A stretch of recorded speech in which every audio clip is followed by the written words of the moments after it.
students, welcome again to the video lecture series of class 12th physics. Chapter 5 पढ़ रहे हैं हम लोग मैग्नेटिज्म एंड मैटर। दो पार्ट्स हम इस चैप्टर के पहले पढ़ चुके हैं जिसमें हम मैग्नेट, सिंपल मैग्नेट की प्रॉपर्टीज और जो बेसिक टॉपिक्स हैं वो हम कवर कर चुके हैं। आज हम नया पार्ट स्टार्ट कर रहे हैं, पार्ट 3। देख लेते हैं इस पार्ट में हम क्या क्या पढ़ने वाले हैं। इस पार्ट में हम पढ़ने वाले हैं आज dipole moment of current carrying loop and magnetic dipole moment of revolving electron. Current carrying loop और रिवॉल्विंग इलेक्ट्रॉन दोनों के मैग्नेटिक डाइपोल मोमेंट के बारे में पढ़ेंगे। Magnetic dipole moment of bar magnet हमने फर्स्ट पार्ट में ऑलरेडी पढ़ लिया। स्टार्ट करते हैं फिर video. Dipole moment of current carrying loop. Dipole moment की जगह आप लिखें मैग्नेटिक डाइपोल मोमेंट तो बेटर होगा, क्योंकि डाइपोल मोमेंट हमारा इलेक्ट्रिक डाइपोल मोमेंट भी होता है और मैग्नेटिक डाइपोल मोमेंट। लेकिन करंट कैरिंग लूप में मैग्नेटिक डाइपोल क्रिएट होता है, तो इसलिए वहां पर अगर हमने नहीं लिखा है तो ये अंडरस्टूड है कि ये मैग्नेटिक डाइपोल मोमेंट की बात हो रही है। सो मैग्नेट्स हमेशा डाइपोल में एग्जिस्ट करते हैं, ये भी हमने फर्स्ट लेक्चर में पढ़ा था। तो मैग्नेटिक डाइपोल मोमेंट होता क्या है, उसका थोड़ा सा फिजिकल मीनिंग समझ लेते हैं। तो जब भी किसी मैग्नेट की मैग्नेटिक स्ट्रेंथ और ओरिएंटेशन की बात हो रही है, मैग्नेटिक स्ट्रेंथ एंड ओरिएंटेशन यानी कि वो किस डायरेक्शन में ओरिएंटेड है, तो उन दोनों को मिला करके हम जिस फिजिकल क्वांटिटी से कैलकुलेट कर सकते हैं वो magnetic dipole moment. Mathematical definition भी अभी देख लेते हैं, पहले हम करंट कैरिंग लूप देख लेते हैं। सपोज करते हैं ये हमारे पास लूप है और ये इसमें करंट की डायरेक्शन है। तो इसमें मैग्नेटिक मोमेंट की जो डायरेक्शन है वो कैलकुलेट करने के आपके पास दो तरीके हैं। पहला तरीका है आपके पास राइट हैंड थंब रूल। ये जो रूल्स हैं सारे डायरेक्शंस के, इनके लिए हम अलग से लेक्चर बना देंगे जिसमें सारे रूल्स एक ही लेक्चर में दोबारा से रिवाइज कर दिए जाएंगे ताकि आप रूल्स के अंदर मिक्सअप ना हो। अभी आप देख लें कि डाइपोल मैग्नेटिक मोमेंट अगर आपको निकालना है डायरेक्शन, तो आपको कौन सा रूल लगाना पड़ेगा, राइट हैंड थंब रूल। हम क्या करते हैं, हमेशा हमारी फिंगर्स को करंट की डायरेक्शन में घुमाते हैं, तो हमारा जो थंब है वो जिस डायरेक्शन में जा रहा है वो हमें मैग्नेटिक डाइपोल मोमेंट की डायरेक्शन बताए। तो आप देखेंगे करंट कैरिंग लूप में जैसे भी हमारा ये जाएगा फिंगर्स, हमारा थंब जो है वो क्या बताएगा हमें, मैग्नेटिक डाइपोल मोमेंट की डायरेक्शन। तो अकॉर्डिंग टू डायग्राम हमारा मैग्नेटिक डाइपोल मोमेंट किस तरफ आ जाएगा, ऊपर की तरफ। ओके, दूसरा तरीका क्या है हमारे पास, पहले हम डेफिनेशन पढ़ लेते हैं। The magnetic moment of a current loop is defined as the product of current and the loop area, its direction is perpendicular to the plane of the loop. ये मैथमेटिकल डेफिनेशन है जो आपको exam में लिखनी है कि magnetic dipole moment जो होता है करंट लूप का, उसे कैसे डिफाइन करते हैं, प्रोडक्ट ऑफ द करंट और द लूप एरिया, दोनों के प्रोडक्ट से, the product of the current and the loop area. अब यहाँ पे आप एरिया वेक्टर लिखेंगे अगर हम वेक्टर डेफिनेशन की बात कर रहे हैं। Its direction is perpendicular to the plane of the loop. ये हमारा लूप है, इसके परपेंडिकुलर हमारी मैग्नेटिक मूवमेंट की डायरेक्शन आ रही। डायरेक्शन निकालने का दूसरा तरीका ये है, देखो हमें ऊपर की तरफ दिख रहा है कि हमारी जो करंट है वो कैसे जा रही है, एंटी क्लॉकवाइज। तो एंटी क्लॉकवाइज जाती है तो लूप में ऊपर की तरफ कौन सा पोल बनेगा, नॉर्थ पोल, और नीचे की तरफ से देखेंगे तो हमारा कौन सा लूप बनेगा, साउथ पोल। ये 2D ओरिएंटेशन के ऊपर 3D डायग्राम दिखाया हुआ है, तो आप क्लॉकवाइज एंटी क्लॉकवाइज में कंफ्यूज ना हो। ऊपर की तरफ मैंने एंटी क्लॉकवाइज बनाया हुआ है तो हमारा नॉर्थ पोल दिख रहा है, नीचे की तरफ साउथ पोल। तो हमें पता है कि मैग्नेटिक डाइपोल मोमेंट की डायरेक्शन हमेशा कहाँ से कहाँ होती है, साउथ पोल से नॉर्थ पोल की तरफ। जैसे हमारे इलेक्ट्रिक डाइपोल मोमेंट की डायरेक्शन हमेशा कहाँ से कहाँ होती है, नेगेटिव से पॉजिटिव की तरफ। याद रखें मैग्नेटिक फील्ड की डायरेक्शन या इलेक्ट्रिक फील्ड की डायरेक्शन इसकी अपोजिट होती है। मूवमेंट, डाइपोल मूवमेंट की डायरेक्शन की बात कर रहे हैं, वो नेगेटिव से पॉजिटिव या साउथ से नॉर्थ की तरफ होती है। अब हमने जो मैथमेटिकल डेफिनेशन लिखी है उसके अकॉर्डिंग फॉर्मूला क्या बनेगा, मैग्नेटिक डाइपोल मूवमेंट को कैपिटल M से रिप्रेजेंट करते हैं, करंट को I से रिप्रेजेंट करते हैं, एरिया को A से रिप्रेजेंट करते हैं। तो M must be equal to I into A। जो ब्लू में क्वांटिटीज लिखी गई हैं वो वेक्टर क्वांटिटीज हैं, उन पे आप एरो एज्यूम करके चलें। तो magnetic dipole moment is equal to I into A। अब अगर यही करंट लूप के अंदर बहुत सारे ऐसे करंट लूप्स हों, यानी कि बहुत सारे टर्न्स बने हों, तो मैग्नेटिक डाइपोल मोमेंट भी बढ़ जाएगा। जितने टर्न्स उतना ज़्यादा बढ़ जाएगा। तो if the number of turns are n in a coil, or in a ring, then the magnetic dipole moment of current carrying loop will be equal to m is equal to n times of Ia, NIA. This is the final formula we got for the magnetic dipole moment of current carrying loop. Vector quantity है, of course हम इतनी देर से direction की बात कर रहे हैं तो ये वेक्टर क्वांटिटी है। यूनिट की बात कर लेते हैं। एसआई यूनिट इसकी यहाँ से हमें दिख रही है, हमने फर्स्ट लेक्चर में बात भी की थी, ampere metre square, because I की यूनिट है हमारे पास एम्पियर, एरिया की यूनिट है हमारे पास मीटर स्क्वायर। मैंने आपसे फर्स्ट लेक्चर के अंदर क्वेश्चन किया था कि आप मैग्नेटिक डायपोल मोमेंट की मुझे दूसरी एसआई यूनिट्स ढूंढ के बताएंगे। दो स्टूडेंट्स जतिन साहू और सात्विक पाठक ने मुझे आंसर किया, लेकिन वो सीजीएस यूनिट थी। सीजीएस यूनिट क्या होती है इसकी? अर्ग पर गॉस, ये इसकी सीजीएस यूनिट है। अगर आप और ऐसा यूनिट्स की बात करेंगे तो एक स्टूडेंट शिशुपाल ने बिल्कुल करेक्ट आंसर कमेंट्स में दिया हुआ है। क्या आंसर है? न्यूटन मीटर पर टेस्ला और joule per Tesla, joule per Tesla. So SI unit ampere per meter square must be equal to joule per Tesla और must be equal to Newton meter per Tesla। ये दोनों इसकी SI units. हर एक video में आपसे एक छोटा सा क्वेश्चन पूछा जाएगा एंड में, और आपको उसका आंसर कमेंट्स में देना होगा। अगर आप करेक्ट आंसर देंगे तो नेक्स्ट वीडियो में आपका नाम मेंशन किया जाएगा। ये था हमारा magnetic dipole movement of current carrying loop. m is equal to IA for n turns, m is equal to NIA। बहुत छोटा सा टॉपिक है। नेक्स्ट टॉपिक पे चलते हैं।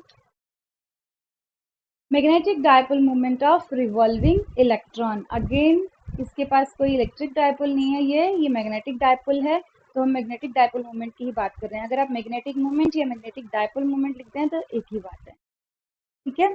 तो अभी हमने पढ़ा कि हमारा जो करंट कैरिंग लूप है उसकी वजह से m की वैल्यू कितनी होती है? I इंटू ए।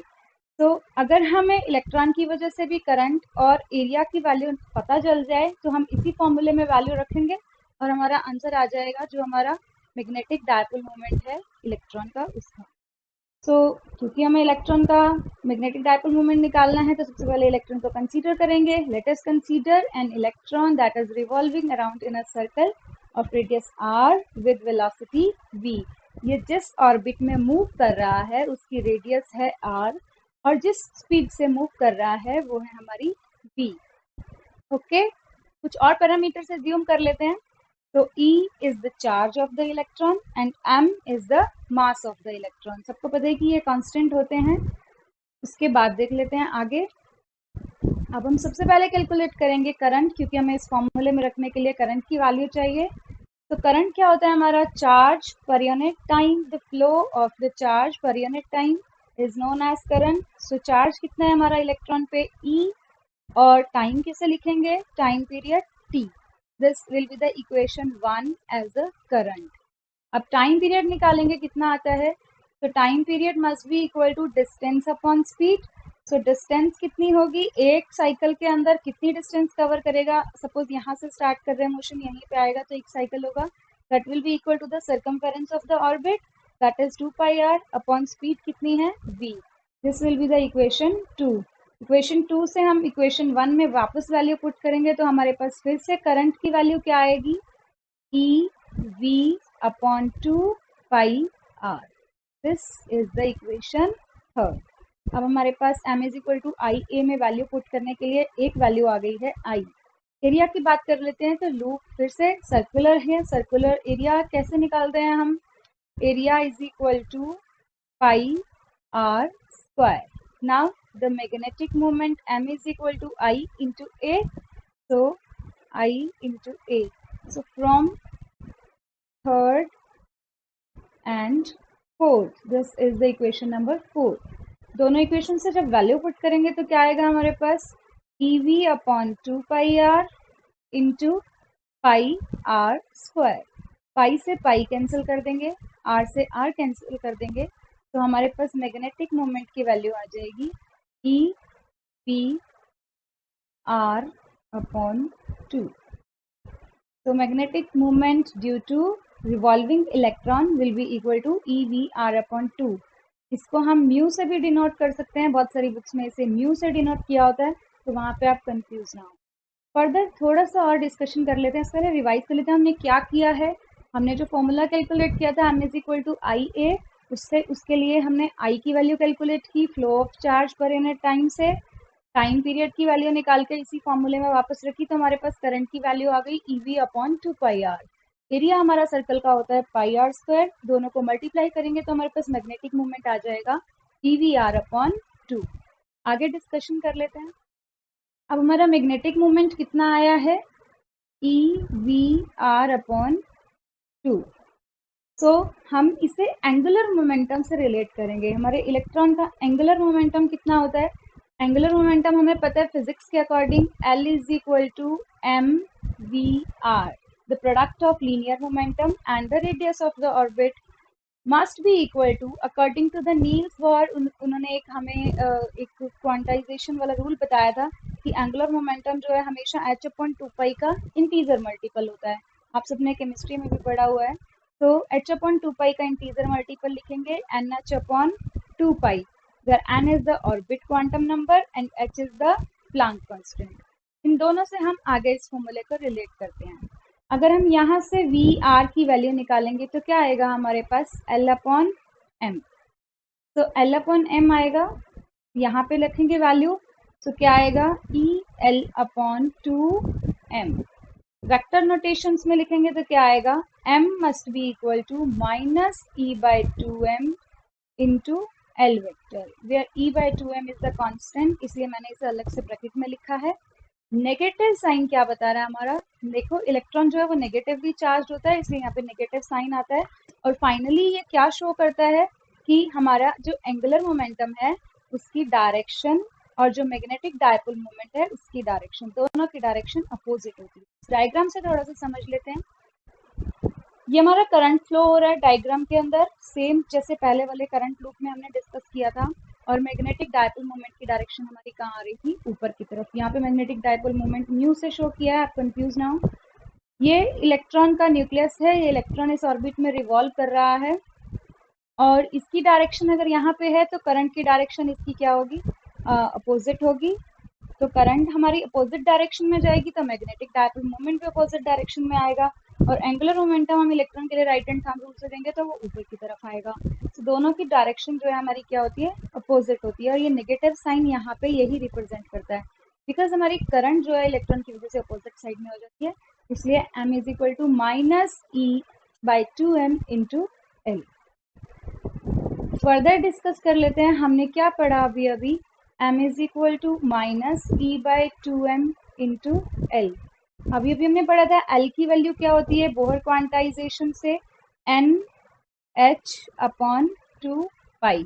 आप ध्यान से देखेंगे तो इस फॉर्मूले के अंदर n को छोड़ के बाकी सारी चीजें क्या हैं, कांस्टेंट हैं। कांस्टेंट को अगर अलग कर लें तो minus n is equal to E H upon 4 pi m। तो ये जो सारी की सारी वैल्यू है ये कांस्टेंट वैल्यू है और इसी कांस्टेंट वैल्यू को हम बोलते हैं Bohr magneton. The quantity that multiplies with n is constant and is known as the Bohr magneton mu b। so mu b की वैल्यू क्या जाएगी हमारे पास, e h upon 4 pi m, e h upon 4 pi m। E is the charge of electron, h is the Planck constant and m is the mass of electron। I wish कि आपको इन तीनों के value with unit अच्छे से याद है। जब आप इन तीनों के वैल्यू इसमें पुट करेंगे तो आपके पास क्या आंसर आएगा, 9.27 into 10 to the power minus 24 joule per tesla. अब आपके लिए असाइनमेंट आज का पहला जो आपने खुद करना है, आप इन तीनों की वैल्यू अपनी कॉपी में इसमें पुट करेंगे, पाई की वैल्यू भी पुट करेंगे और कैलकुलेट करके देखेंगे कि आंसर आता है या नहीं आता।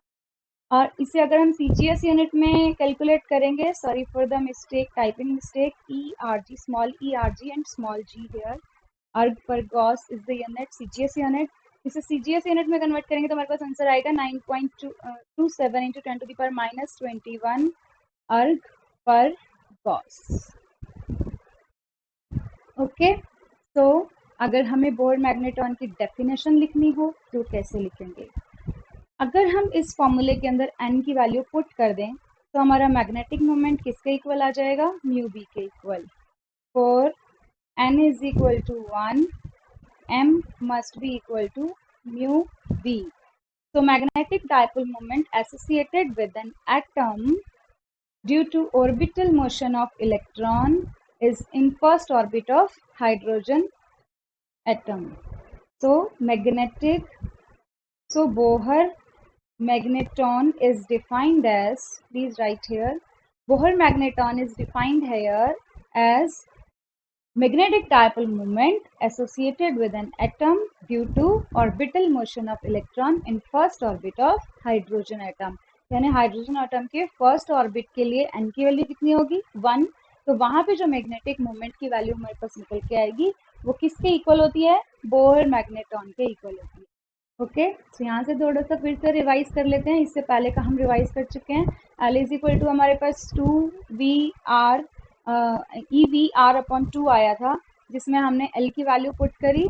अब यहाँ से हमारे पास -E/2m इंटू L आया. यहाँ पे हम बोर क्वांटाइजेशन के अकॉर्डिंग जब NH/2π फिल करेंगे तो हमारे पास n को छोड़ करके बाकी सारी चीज़ें कांस्टेंट होंगी किसी भी इलेक्ट्रॉन के लिए. ये इलेक्ट्रॉन का चार्ज ब्लैंक कांस्टेंट और इलेक्ट्रॉन का मास और 4π is already a numeric constant. और इन सब की वैल्यू पुट करने पे ये जो वैल्यू निकल के आती है this is the Bohr magneton. और ये हो गई आपकी बोहर मैग्नेटॉन की definition. Bohr magneton is defined as magnetic dipole moment associated with an atom due to orbital motion of electron in first orbit of hydrogen atom. Okay, यहाँ तक ही पढ़ेंगे आज. नेक्स्ट हमारा जो असाइनमेंट है आपको जो कमेंट्स में लिखना है, जिसके लिए जो सबसे पहले असाइनमेंट का आंसर क्वेश्चन का आंसर देगा कमेंट्स में, उसका नाम वीडियो के शुरू में नेक्स्ट वीडियो में लिया जाएगा. ओके, सो आपको बताना है कि इलेक्ट्रिक डाइपोल मोमेंट की यूनिट्स क्या होती. इलेक्ट्रिक डाइपोल मोमेंट की SI यूनिट्स आपको कमेंट्स में लिखनी है. और होमवर्क में आप ये करके देखेंगे कि EH 4π और m की वैल्यूज पुट करने पर आपका ये आंसर आपको मिलता है या नहीं मिलता. ओके, सो नेक्स्ट लेक्चर में हम क्या पढ़ने वाले हैं, bar magnet as an equivalent solenoid. इसे मैं इसी लेक्चर में पढ़ाने वाली थी, लेकिन वीडियो लेक्चर बहुत लंबा हो रहा था, इसलिए हम इसको अलग से नेक्स्ट लेक्चर में पढ़ेंगे. Thank you, have a nice day. I hope आप लोगों को समझ में आ रहा है और आप एंजॉय कर रहे हैं. Thank you again.